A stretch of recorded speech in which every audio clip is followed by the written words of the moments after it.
Hey, everybody. Welcome to this special session with my friend Jeff Greenwald from Fearless Tennis. I'm really excited to have Jeff on to talk about clutch confidence and how to play your best under pressure. It's such an important part, probably the most important part of tennis. So, if you don't know about Jeff is an internationally recognized sports psychology consultant, a licensed psychotherapist, and the author of the best selling tennis psychology book, The Best Tennis of Your Life and Fearless Tennis.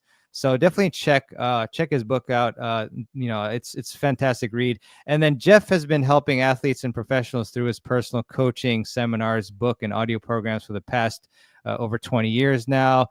Jeff is also a brilliant player. He was ranked #1 in the world in the men's 35 age division, is a two-time ITF world champion and former ATP Tour player, and he was inducted into the Northern California Hall of Fame. So in addition to that, Jeff, very excited for you, Jeff. He's releasing his next book in May called Fearless Youth Athlete. So definitely be on the lookout for that. So Jeff, thanks a lot for coming on to the summit. Appreciate it. Great to be here with you, Marwan. Thank you. Thanks for having me. Yeah, anytime. Really great to have you on again, as we've had on many years, and appreciate your time. So yeah, I've got a bunch of questions for you, but I'm sure the audience listening here too will want to ask us, all your mental game questions. It's a very, it's very tough, on the court sometimes, and Jeff is a master at it. In fact, there's been several times before matches where I've actually listened to a podcast of me and Jeff, Jeff, giving advice, and that's actually helped me before my matches. So that's I've enjoyed that. So Jeff, I mean, first off, in regards to nerves, confidence, and playing freely, what is the #1 mindset trap you think that club players fall into during their matches? The #1, wow, have to There's a lot, I know. yeah, there's a number of them, but they all sort of seem to meld together, right? And one of them would be the expectations and the what I call the 6-letter swear word should. I should win. That can be tricky, and you don't really get any value out of that because of course, if you win, you're supposed to, and if you lose, you're thinking, what are people going to say, etc., and will you be dropped off the team or whatever it is, or pushed out of a particular spot. But so the expectations are really the kiss of death for most people, most players. And what we need to do is not necessarily get rid of them. It's just shifting the expectations over to what we have control over, right? The things that will actually help you win, and easier said than done, right? Like all of this is, but the more you can go in and commit to, and we'll talk more, I'm sure, about intentions, committing to what you would like to execute and really, really holding those as very important to you, at least, equally to the outcome that you really want. So the trap is I'd say the expectations, and of course, then, all the anxiety, nerves that kick in, which I'm sure we'll get to. But yeah, I think that anxiety about the uncertainty of the outcome, right, is where we as humans get stuck. Yeah.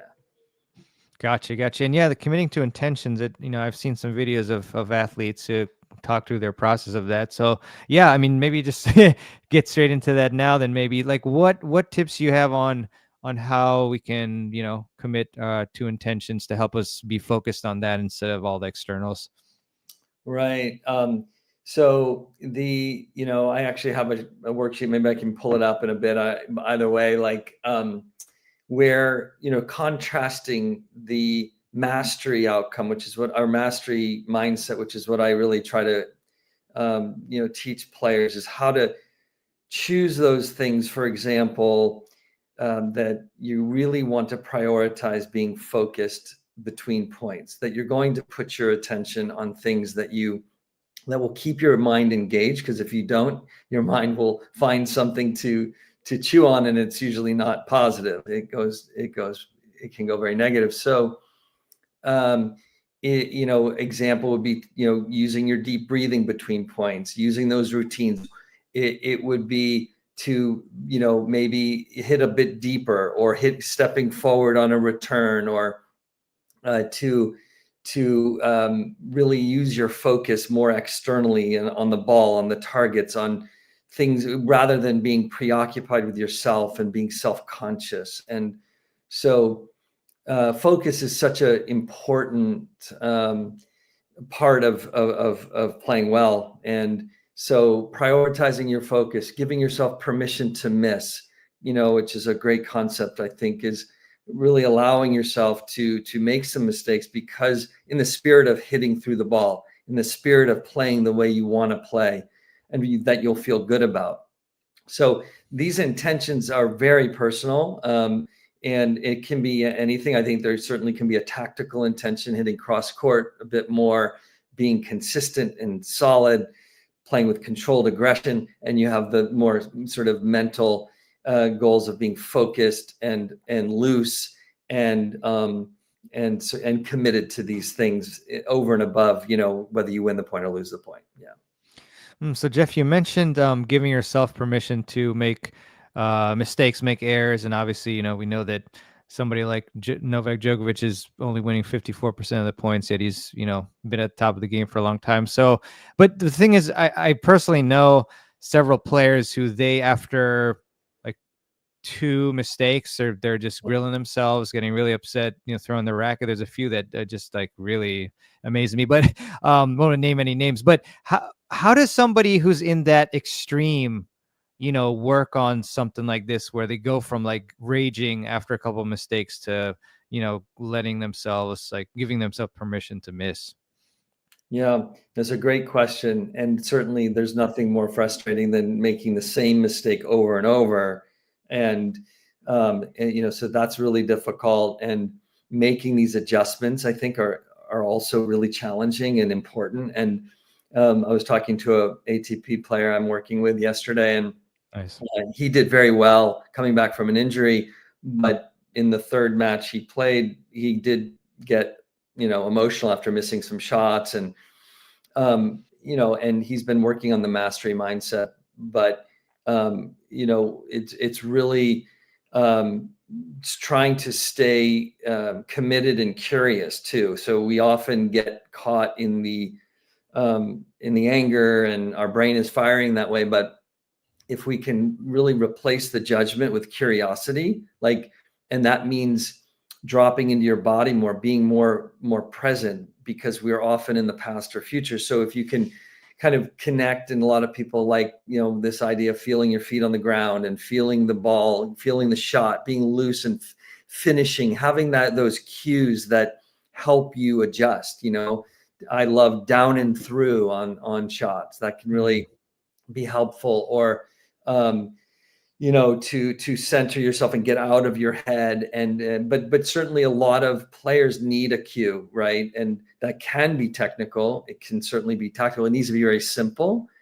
So I think one problem is that players aren't making the adjustments properly. And I use the word exaggerate on adjustments because we tend to say it, but we don't really do it when we're about hitting the serve and staying up on the serve. Or again, not peaking on our shots. So what my sort of suggestion is to exaggerate that adjustment, be very specific and clear about it.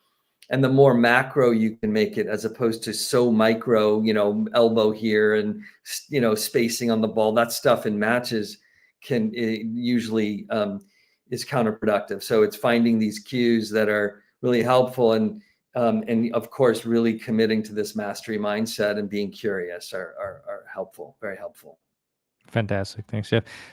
Some questions are streaming in. A few from Gordon. Hey, Gordon. Are anxiety and nerves potentially beneficial in terms of adrenaline and concentration, Jeff? Definitely. The best players, best athletes, that arousal level actually can increase your attention, can focus you very narrowly on the task at hand. So some people really actually need the adrenaline. And I think we need to think of adrenaline more in this way, that it's a positive thing, it's normal, it's even good. And we get into trouble. I call it the anxiety of the anxiety. We feel anxious, we feel tight, we get anxious that we feel anxious. And so it's kind of a mess and a downward spiral. So it's this kind of counter this reaction that's where you embrace it, you accept it, you channel it, you let it come through you instead of trying to hold it in and play safe, which is mostly what we all do, is play tentative, and because we want to just get the ball in, and that sometimes works, which is a problem because it actually does work sometimes, but that's not going to get you to where you want to be. But yes, the answer to that is it can definitely be a positive, and we need to think about nerves more in that way as opposed to the negative. Awesome. And Gordon follows up. So the danger is the mind wandering during points, Jeff? Unquestionably, the mind wandering is a huge problem, and that when that door opens, it's okay because it will. We're not, the Dalai Lama, but it's that when the mind wanders, that how quickly can you refocus? Gordon, yeah, I see Gordon. Yeah, how quickly can you refocus on the task at hand? Because if you lose a game or two, or gosh, even a set, because you're kind of caught up in the emotion and you don't really have any cues to adjust. And then you're like, how did that just happen? And I was up 3-love and now I'm, down 5-3. And so being able to give your mind something to do between points is really crucial, right? And there's different options there, but your mind needs to be focused on specific things. And then you'll know when you're thinking and you can refocus. Yeah. Great question. Good. Great question. Yeah. Thanks, Gordon. Hayato, are they winning the important 54% of all points so they win when it matters, or is it random and 54% are enough to win? Hayato, I love the question. Thank you so much. It's wonderful. It was, I don't know which French it was with Rafa in particular, but he was only, believe it or not, on average, winning about 58%, I think, of 56 or 58% of the points through all the Frenches, but he was winning about 89 or 91% of the quote important points, right? So and that would go the same with Novak. Those quote pivotal, those points, yeah, they are extremely high in terms of their percentage, but then on average, it's in the 54 to 58% range, right? So these moments are important, and how we approach that is pretty key, isn't it? Yes, great question. Thank you. Yeah, really good. And so I know follow-up. There's probably going to be a follow-up to that as well. What do we do on the important points? Right. You know what? I think I will follow up with that. So I that was actually pretty much a follow-up, to be honest, Jeff. It was, my next question was just going to be, obviously a lot of what you just mentioned, like we should apply this perhaps to this situation, but just to ask you is like, during the close points, that's when everybody really tends to tighten up the most, of course, break points and tie breaks and whatnot. And sometimes we have, bad streaks of not winning these points situations, and we get into a rut. So what are some, pieces of advice you can tell us for how to handle these crucial situations well or better? Yeah, no, it's a good one. And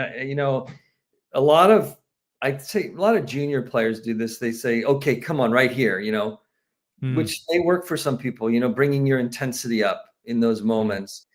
Again, back to, if you're feeling a lot of arousal, to focus your attention externally. So here's one point, is when you're under pressure, the best place to put your attention is on the ball, on the target. And maybe have a tactic, certainly very clear, simple tactic. Maybe that's a visual. But the best players in the world have their attention externally, like I just said, like 90+% of the time.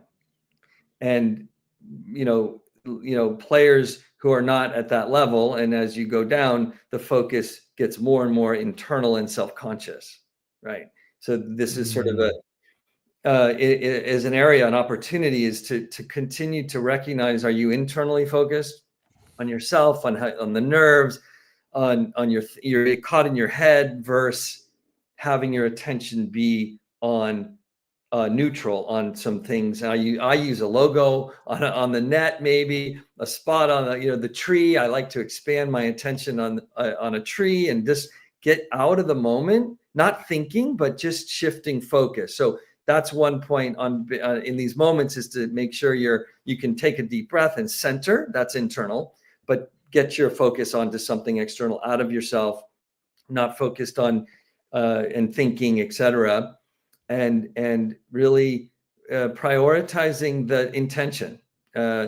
If that's to hit through the ball, if that's to commit to the shot, you know, and really play from that place of intention and focus, rather than the score, because the score is always there, but it's how much it's dictating your choices and your shot selection. So the score is, Brad Gilbert and I had a really great podcast conversation, if you ever want to check it out, Winning Ugly podcast, about, because he's very score based, you know, in that regard. And I was talking about sort of the fearless tennis, playing from more your state and this sort of, you know, feeling and commitments and whatever. And so it was fun. I think we, you know, came in the middle, you know, and I think you can overlap the two to some degree, certainly, in terms of playing smart tennis.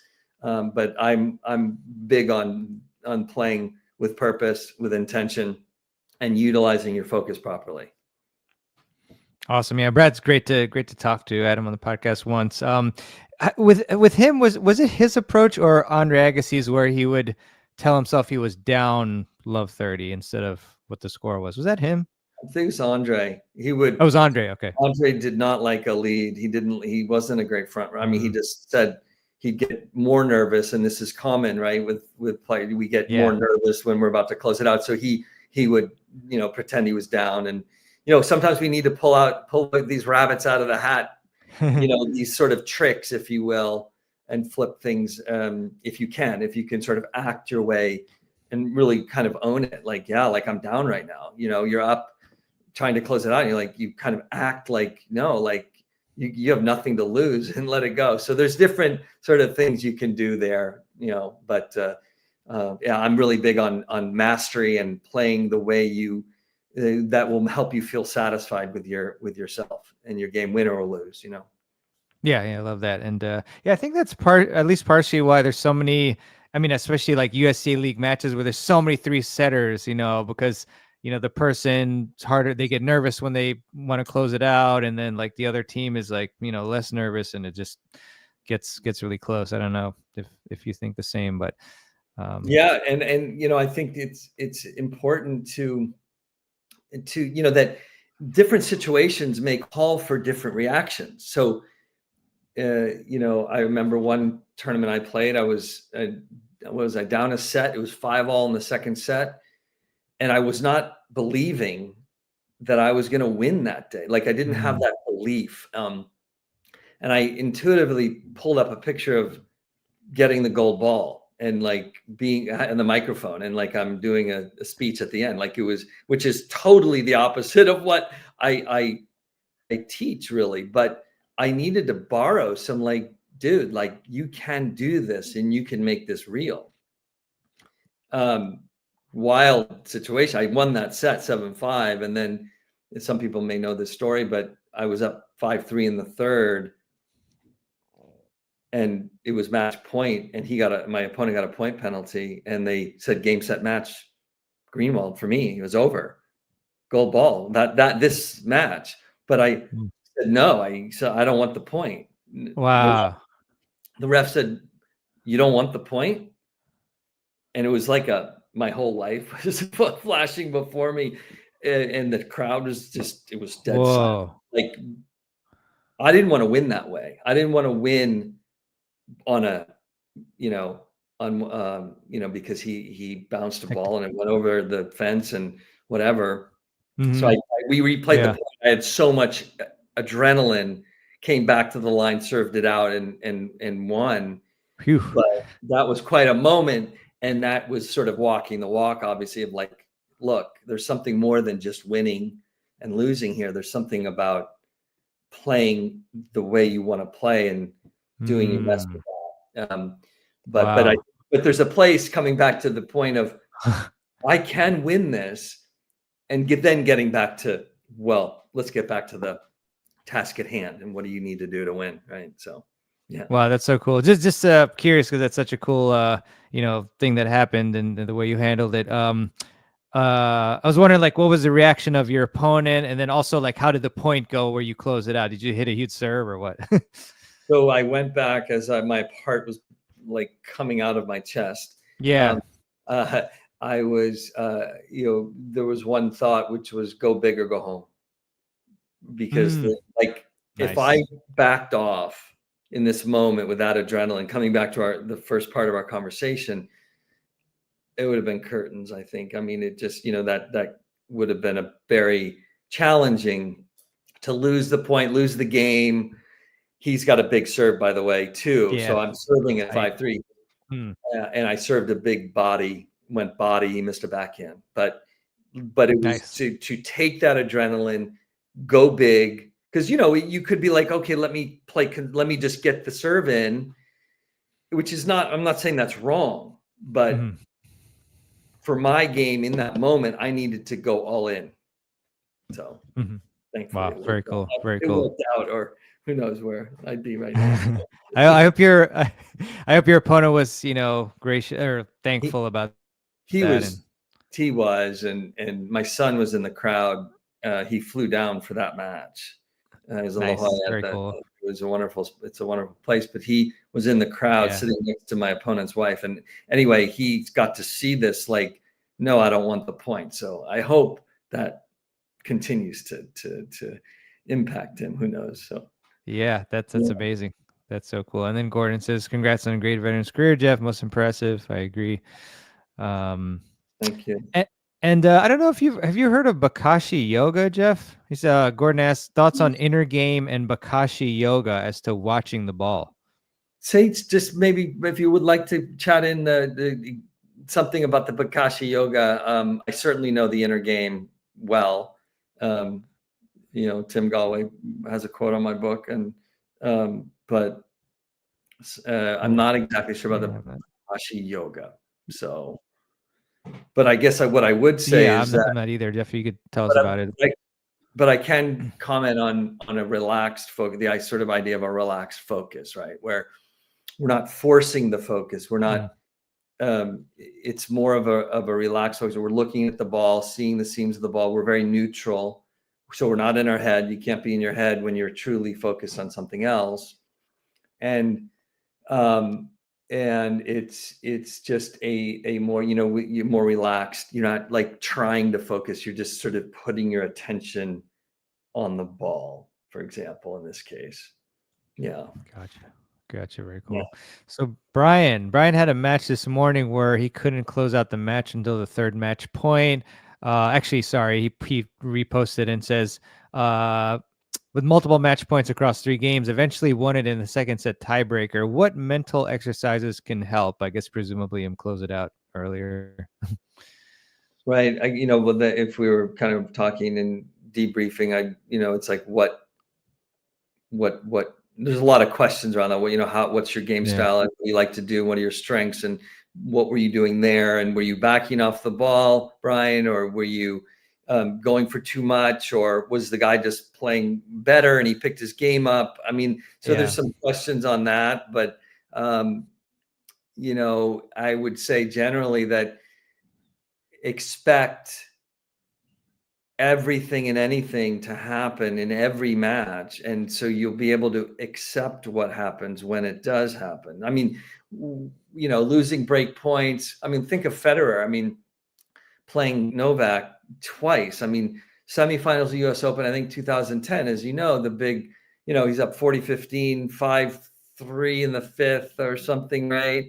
And Novak, comes back and wins that. Semifinals of the Grand Slam, and then finals of Wimbledon, of course. And what was it, 221?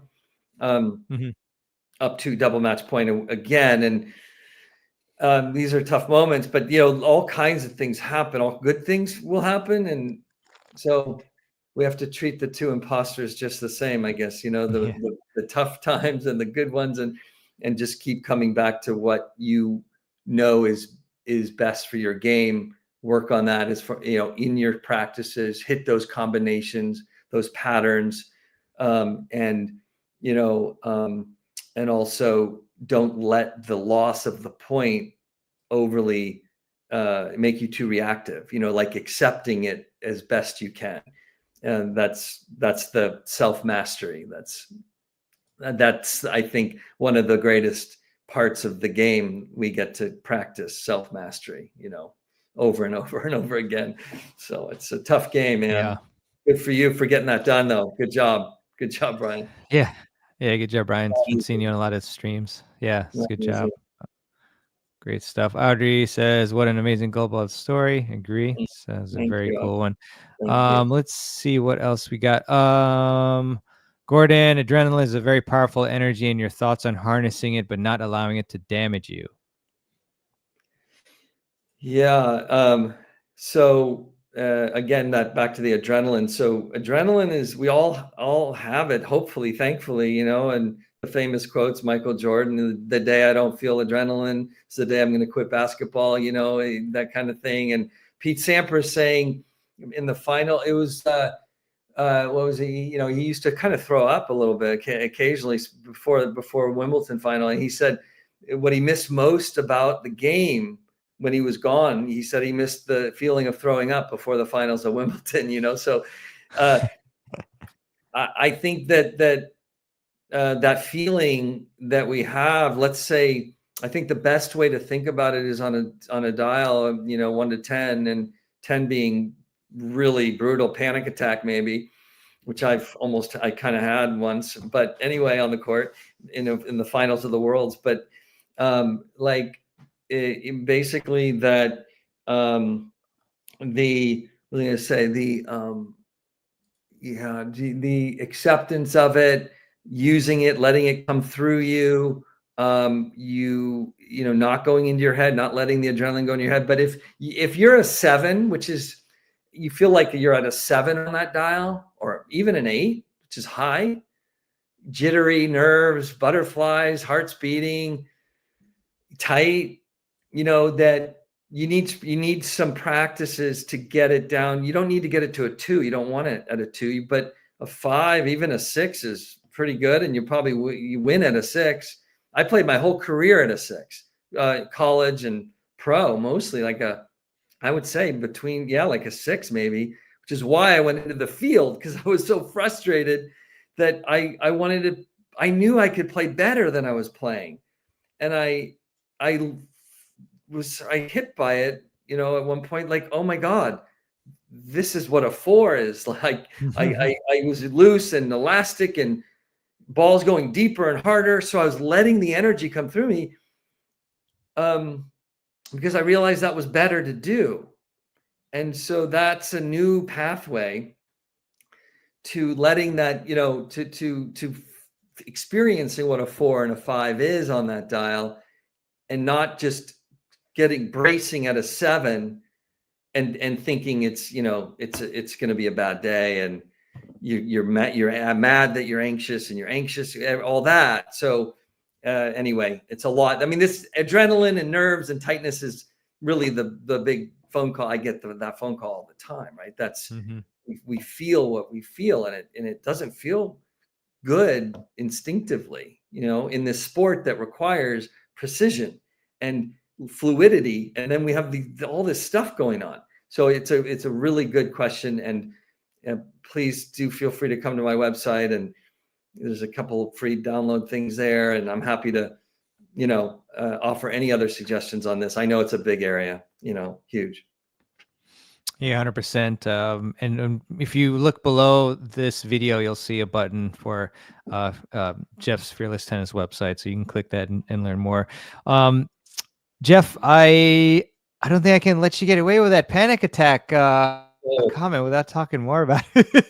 I just want to see, mainly, I mean, you don't have to get like too deep into the details, but what the main thing that I'm curious is, how did you deal with that? But yeah, I mean, you can describe it too, but yeah. Well, I know I'm happy to be open with it, because if anybody can learn from it, it's wonderful. And, to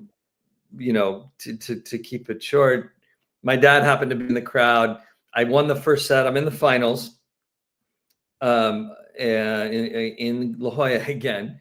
and my dad is there. I hadn't seen me play for 10 years, but I said, Dad, just chill, relax, have fun. And I'm 45, and he, after I win the first set, he jumped up and he's like, "You've got this, Jeff." Oh, You've got to be kidding. But so my heart just started pounding through my chest. I'm like, I can't, I was up a set and 1-0 at that point. And I couldn't hit a ball. I mean, I was tight. oh man. And I was mad that he threw me off. I allowed myself to be thrown off. Anyway, I went down 4-1 in like 10 minutes. Oh gosh. Okay. And I just was and it was so frustrating, and when you're in that, you're caught in the web of that tension and anxiety, and you're not playing well, and you're missing. Yeah, you're trying your normal shots, but you feel like your arms kind of not yours, maybe, whatever. Yeah, disconnected. Yeah.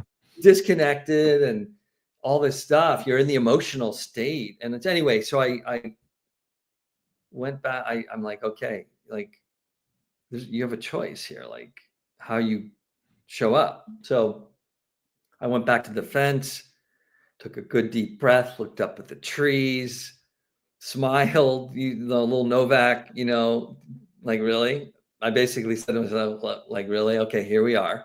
Like, here we are. You're down to 4-1 now. It's here. Wow. Okay. Like, and the smile, the awareness, stopping, pausing, hitting the pause button on the remote, looking up at the tree, expanding your vision is really helpful, because when we get scared and threatened, we get narrow in a bad way, not narrow on the ball and the target in a good way, narrow on yourself and the situation. And so looking up and expanding your vision is a great thing to do. I did that. And then I chose my intention. I committed to stepping into the ball, especially on the return serve, like hit through the ball, period. That's what I want to do. I don't care what happens. So I came back to return, and that's what I committed to, and determined to lose on my terms or win if I do. But that's what I did. I won 6-4, after that. 5 in a row. So that was good and smart. But that's the kind of thing, we have a choice. And I didn't know that as a junior. I didn't know that in college. I didn't know that ever, really. Pro Tour even didn't have that. And it's not easy, right? It's when we're caught in this. So that's what happened. And I hope anybody can maybe learn or utilize some of that, find that pause button on the remote, Mm-hmm. Yeah. Awesome. That's fantastic. Let's see. Christopher Federer has experienced several devastating losses. Yeah, that's true. Actually, talk about Federer's ability to just like almost forget about his losses. I know he doesn't forget per se, but like he's able to move forward. And I feel like a lot of us, we get stuck in the past with, we've lost these matches and we feel terrible. So is that just because he's already been successful and he knows he'll get back on track, or can we just apply what he's doing regardless of our, past success and whatnot? It's a really great question, Mirabam, especially, and thank you, Christopher, because I strongly believe that the reason, his ability to move on, let go. I mean, he very well may have lingering moments, to think about a few of those moment shots, but by and large, Federer has lived his life since he was 16 when he was a hothead, but he loves the game. He loves the game. He loves the people. He loves the experience. He loves the interactions. One CEO, apparently, when he was up in the he came up for a VIP event, Federer, and typically the pro would be ask questions, and they asked Roger like something, and but Roger often turned the question onto the corporate people. He would ask them questions, ask them about their job or their sponsorships or whatever, and he was curious.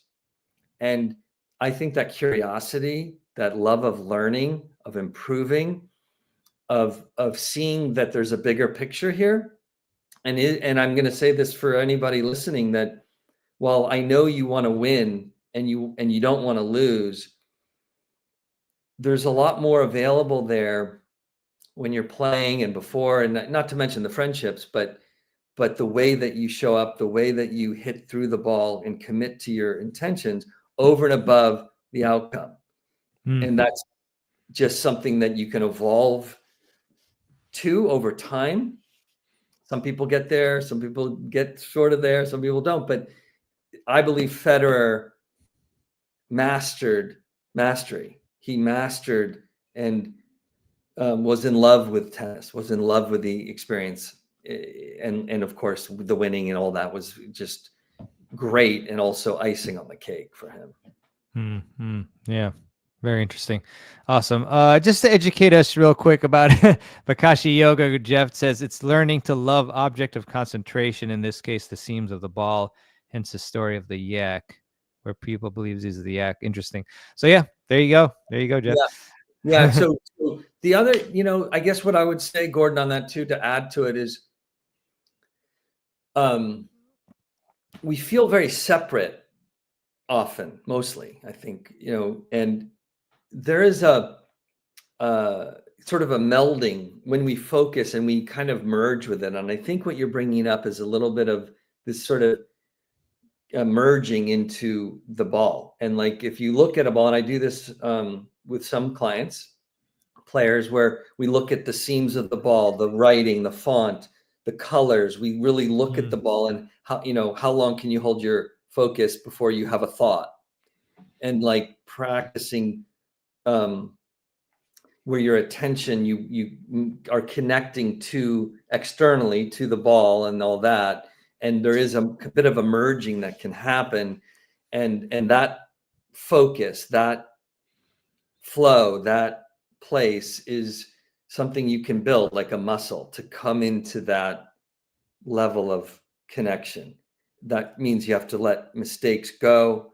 You have to become better at using your adjustments and being confident in your adjustments, so you don't have to freak out and think you have to think about everything, because that's not going to help you going up in the attic. You want to stay in the basement, as best you can, which is the feet on the ground, the ball externally, and so on. But that's sort of another little piece of that level of focus that can start to happen more and more. Awesome. Thanks, Jeff. I know we've hit just about hit time here, but I just want to let people know, or have you let them know again, where they should follow you, where you want to direct them to learn more about what you're doing to get help from you. Well, I'd love you guys to come over to fearlesstennis.com, come over and get a free newsletter, and sign up, and I'll have your email and be part of my community. I'm going to be doing some more stuff with my book coming out in about 3 weeks, a month. But my online course is still there. It's people seem to really love that. I'm on the court. I'm showing you with video and audio and all that. Fearless Tennis Platinum course is there, and there's a Getting Tight course that's where I'm actually talking about a match I played with Craig O'Shaughnessy, and where he's talking about strategy and I'm talking about the mental aspect, and we bring it together. We're going to be doing some webinars on that soon. So if you come on over, you'll get some, when those dates are and so forth, coming up in a couple of weeks. So where we bring the strategy and the mental side together and under one roof, right? Which I think is important. So love to have you in my community. Come on over. So thanks for coming and spending some time here with us. Appreciate it. Awesome. That's great. And I guess to wrap it up, Jeff, any, I guess next step item for folks, watch this session today, got a lot of great information from you. What's the next step they should take? So I think, setting those intentions, setting those couple intentions, sort of looking at what those options are. I have a free PDF that that's what you will get when you sign up for my newsletter. You'll get a complimentary PDF that shows the contrast between the mastery mindset Federer, and then the outcome and winning in the future instead of the present. So you will get that. But I really encourage people to set those couple of intentions before they play, before you play, commit to them, write them on a card. You may adjust those as you go, and understand that playing well is a state. It's a state of mind. It's being able to shift your focus. It's being able to stop and be aware, hitting that pause button. And so the next step would be just really to get a little more clarity on what helps put you in a better state of mind. If that's warming up before you play, getting on a bike, if that means closing your eyes for a few minutes before you play. So all that kind of stuff's in my course, but really just taking control of the one thing we have full control over is ourself, and not, and just, we don't have full control over what will happen, but we can focus on ourselves. So that would be some tips, I'd say, for them. Yeah. Wonderful. Fantastic. Jeff, thank you so much for your time and for coming on. Really enjoyed it. And thank you as well to everybody for tuning in. So we'll see you later on tonight. And Jeff, hopefully we'll chat again soon. Thanks. Great, man. Thanks. I appreciate being here as well. Thank you, everybody. Take good care. Bye. You too. Thanks. Take care.